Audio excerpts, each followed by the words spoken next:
Hello and welcome to another video. Today, just going to be going through the albums of Norwegian band Taake.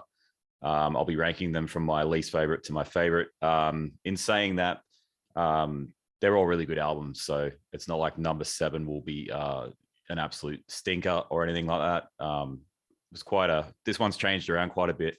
Ones that I thought would be right at the bottom have sort of shifted into the middle of the pack, and one that I thought would be a lot higher has sort of dropped a lot. So yeah, it's been interesting to go through this one. I thought of doing this one a couple of weeks ago, so I've sort of been listening to a lot of Taake, and yeah, really enjoying going back to some of this stuff. Mainly sort of going into the later material on a bit more of a thorough sort of level, because I did listen to those albums when they come out at the time, but I don't think I gave them as much time as, like, say, I did back in the day with Jurgvin or something like that. So yeah, it's been really cool to go through these 7 albums, and yeah, so I'll be ranking them. It's for this point in time right now. If you speak to me in a couple of months' time or whatever, it's probably could be different, except for maybe the first 2. So yeah, everyone's got different opinions. I've noticed lately there's been some comments on the Abigor album ranking video that I did, and everyone's got completely different opinions on the rankings of Abigor. I'm a big fan of Fractal Possession. I've got quite a few comments on there regarding the Satanized album, which was my least favorite, and some people really like that album, and that's cool though. That's the whole point of music, isn't it? You like what you like. You don't have to pretend to like something because someone else likes it. So yeah, hopefully with this one, you'll enjoy it, or if not, just go watch something else. Okay, 7 albums. I'll just do a quick run through on the Fantastic Metal Archives. Yeah, so Taake formed in 1995 in Bergen, Norway. So they started off in 95 with the Man Død's Vinter demo, and in 96 they had Coldbrand Ijizu Marg, an EP. So 95, 96, and then obviously 99 was the first album. But yeah, prior to this they were Thule, I'm pretty sure, but I haven't actually really delved much into that early pre-Taake stuff. I think it might have been just a couple of demos. But yeah, let me know in the comments, is it worth checking out? I just never bothered. Yeah, so I'll get into the albums, and first up, at last place, 7th spot, I've gone for the self-titled.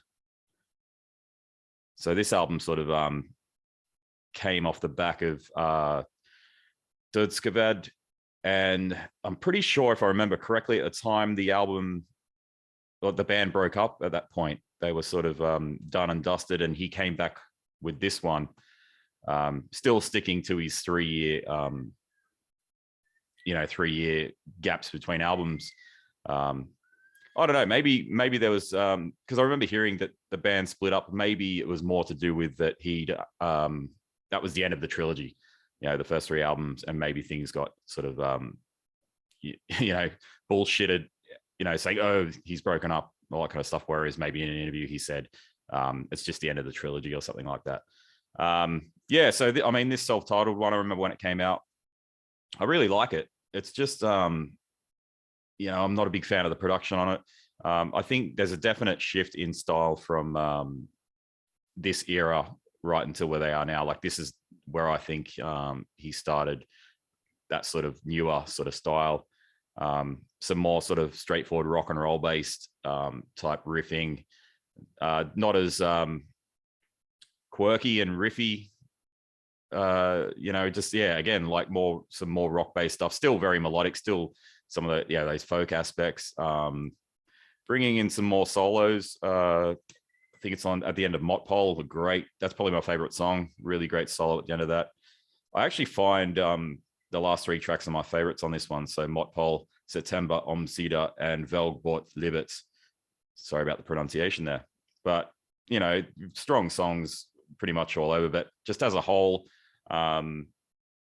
just the change in production and it's just lacking, I think, compared to the earlier material. Still really good stuff, but yeah, when I want to listen to some Talker, I tend to not really go for this one.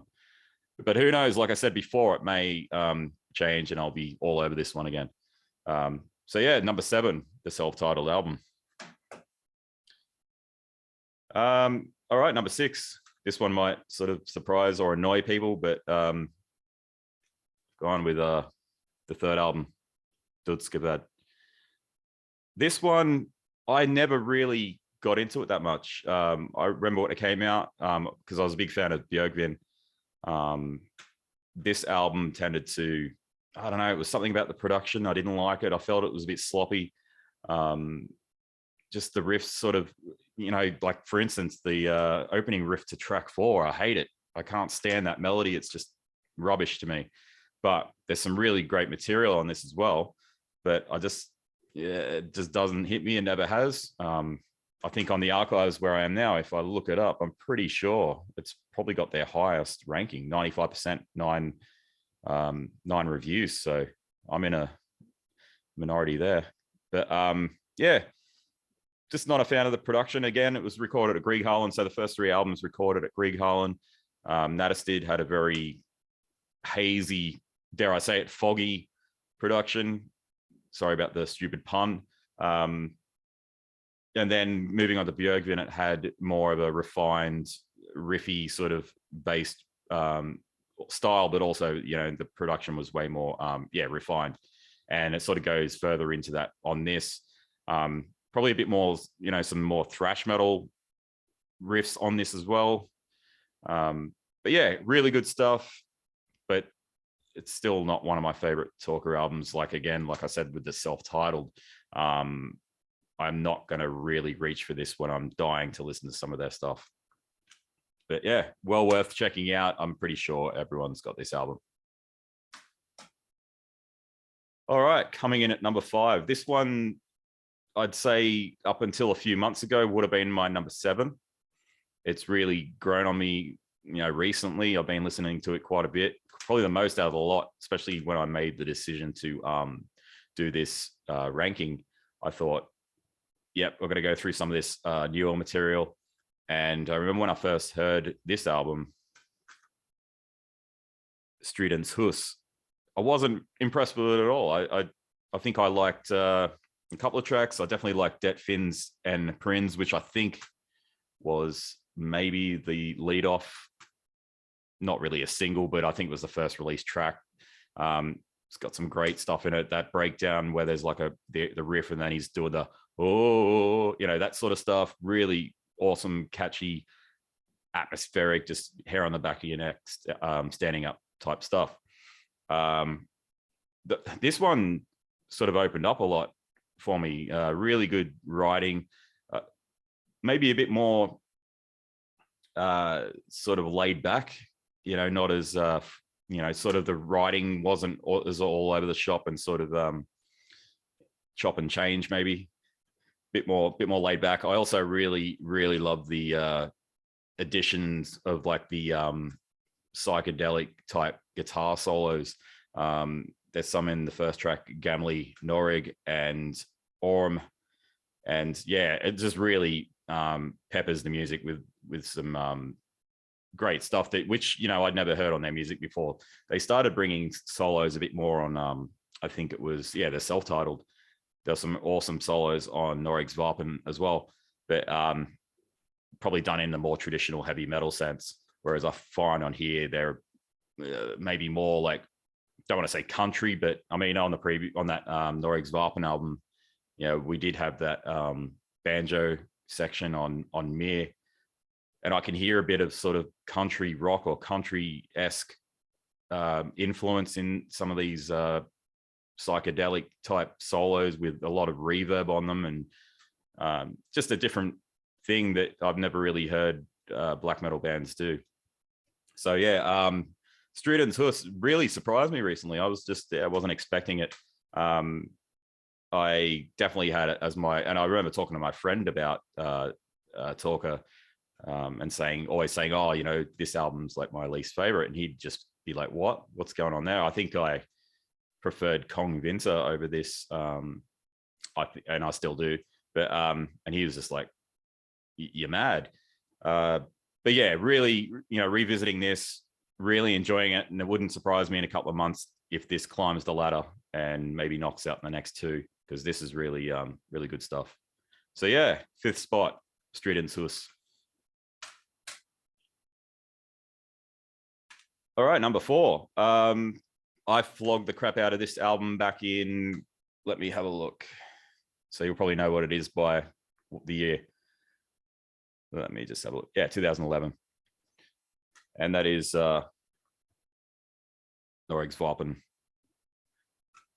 I really loved this at the time. I played it to death.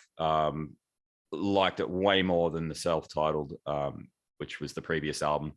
And even now, like, just I've been going over it and going over the songs. All the songs are great. I think my issues with this album are based on production stuff, like the drum sound, like the snare is really high in the mix. And the one thing about the drums on the Taake album since the self-titled is that it sounds to me like their drum machine, or they're sampled real drums but put into the MIDI thing or whatever. They just sound very on the money, on the grid, perfect. And for my ears, it just sort of annoys me a bit.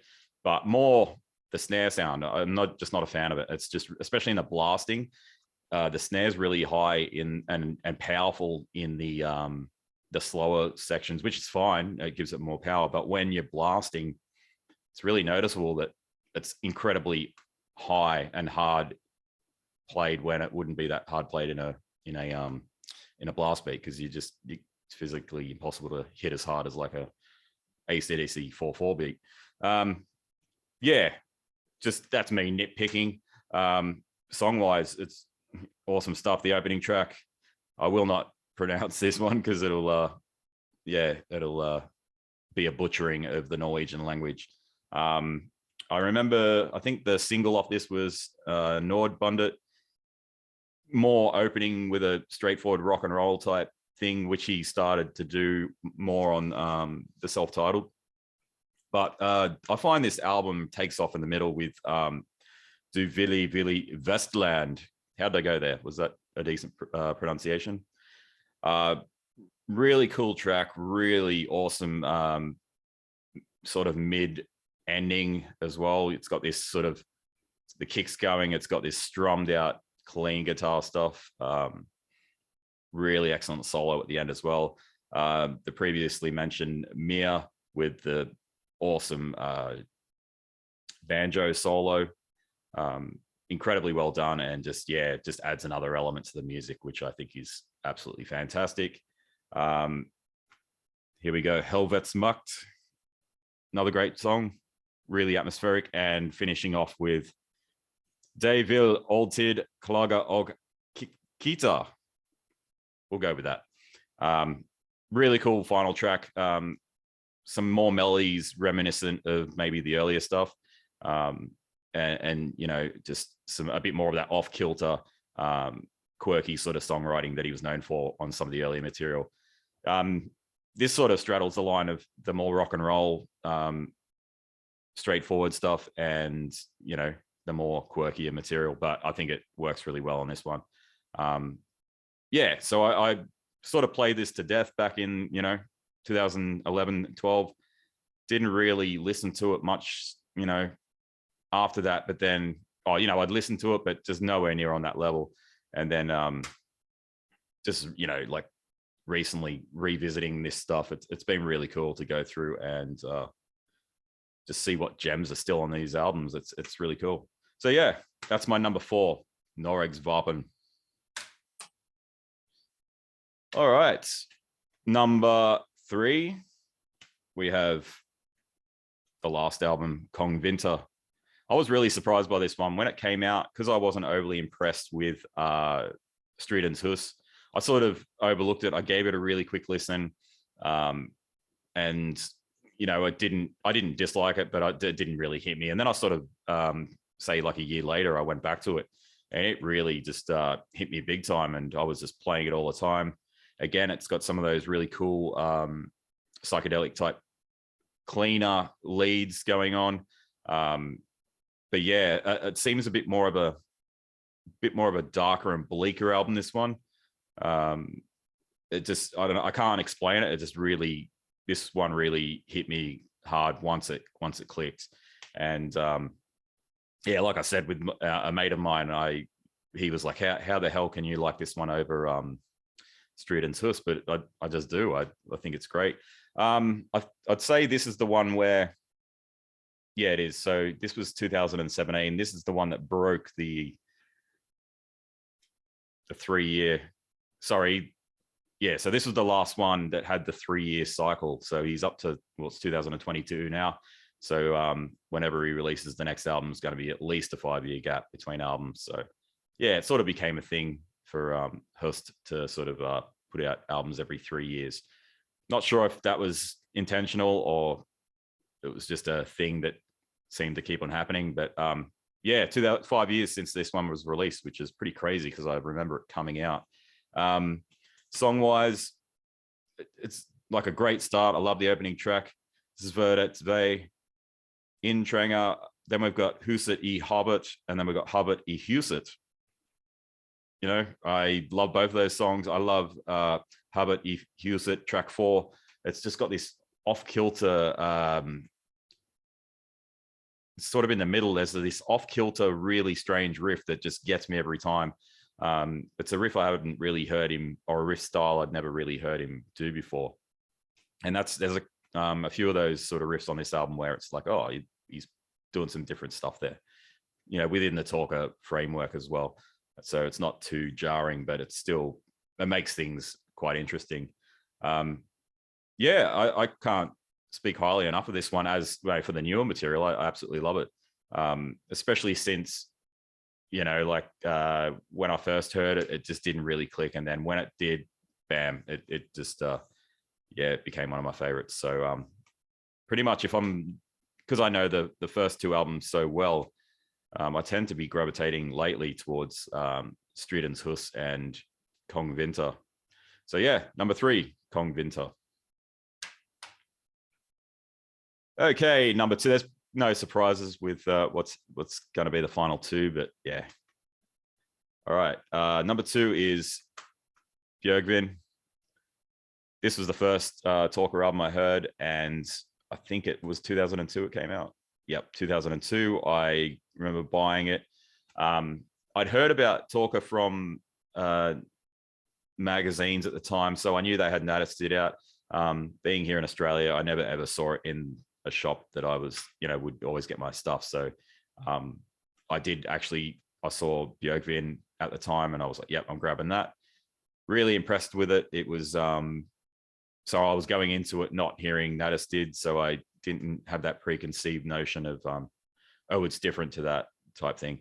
It was just incredibly melodic with folk elements. I could hear a bit of Enslaved in some of the riffing as well, but still very much his own style. This was in that period of time, it sort of got played a lot, and also opened my eyes to a lot of the fact that, you know, there were other bands doing really cool Norwegian black metal, or just grim sort of black metal, than those older bands who sort of started changing leading up to the 2000s and going all weird. So yeah, he was sort of obviously brought up in the, you know, that mid-90s style, and just kept the ball rolling, whereas all the greats were changing. Yeah, on any given day, Jurgvin could probably, you know, go to number 1, but I had to put it at number 2 at the moment. So yeah, not much to really say. The one thing I will say is that on the first 3 albums, they weren't song titles. It was just the name of the album and chapter 1 through to 7 or whatever, which is better for me because I can actually pronounce that. Yeah, so everyone knows this one. It's a classic. So yeah, definitely check that one out. Number 2, Jurgvin. And coming up, my favorite Taake album. 99's Natas Did. So when I first heard of this album, and it was way before I'd even heard Jurgvin, it actually got a positive review in a pretty notorious magazine that used to slag out everything. So yeah, really, I was surprised that it got a good review, and always kept my eye out for it, but never showed up in my local CD shop. So it wasn't until I'd say, geez, 2004 maybe, I heard Natas Did. So I'd spent a lot of time with the Jurgvin album. So to go back and listen to this, I was like blown away. It's just a lot more frosty, a lot more hazy sounding. You know, you find on the second and third Taake albums, the riffs are way more refined, more sort of some thrash metal, chunky, muted riffs going on, whereas this one's a lot more open and in that sort of traditional mid-90s sort of Norwegian black metal style of guitar playing, very melodic, but very sort of morose, dark melodies. This one was recorded in Grieghallen like the first three, but a markedly different production compared to Jurgvin and Jurgvin. This one seemed, I don't know if there was a change in the way they, you know, like a gear change at Grieghallen or something like that, but this seems to be more rooted in what was, you know, had gone before this, like in 99. It was more, it's like after that, it got way more refined sound and more clearer, less sort of, I'd say less reverb and big sounding, more compact. Whereas this has got a lot of not open space, but it's very reverb drenched. One of the things that me and my mate always talk about with this one is that we were always wondering if it was a drum machine. I'm pretty sure the drum is listed on this, but again, it's in our ears, it sounds like a bit too perfect, even though it's hard to pick out the drums on this sometimes because it's so much going on and the production, the nature of the production itself. But if it is a real drum performance and not programmed, it's one hell of a drum performance. It's great. And the drum sound is pretty natural sounding, so it's not like it sounds like some dodgy drum computer. So yeah, geez, tracks on this, the classic opener, Natas Did one. On that recent compilation, there's an acoustic version of that, which is absolutely great. I couldn't believe how good that was. It really showed a different side to that song and how it was transformed in a folk sort of setting. So yeah, if you haven't heard that compilation, I'll just double check the name of it because I actually haven't got it. Avik, yeah, and it was released in 2021. I've been thinking about getting it purely for the acoustic track. Natas Did. Yeah, the second track basically follows on from the second track, but it's got this incredibly great clean guitar breakdown and just very atmospheric. It's one of my favorite parts on the whole album. And then it just, yeah, it's just great riff after great riff. Incredible songwriting, really mature songwriting for for a first album. So in that period, and because I'm not so familiar with the EP and the demo, I can't really comment on the growth between 96 to 99, but you'd assume in 3 years that a hell lot of growth has happened, and you can really hear it on this. This is like a guy writing very mature, catchy, but just interesting song structures. And it's not your Transylvanian Hunger straight. There's a lot of changes, a lot of drum fills, and just like different little chops and changes, which makes it interesting. So yeah, 1 and 2, probably my favorite songs on the album. Really love the final track as well.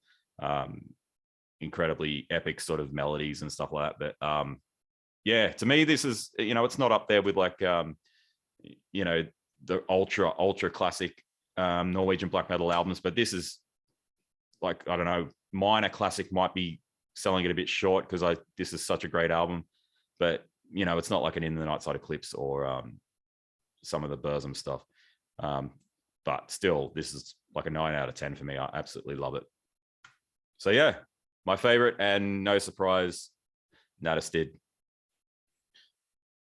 Okay, that wraps up the Taake ranking video. So yeah, hope to see you next time. And yeah,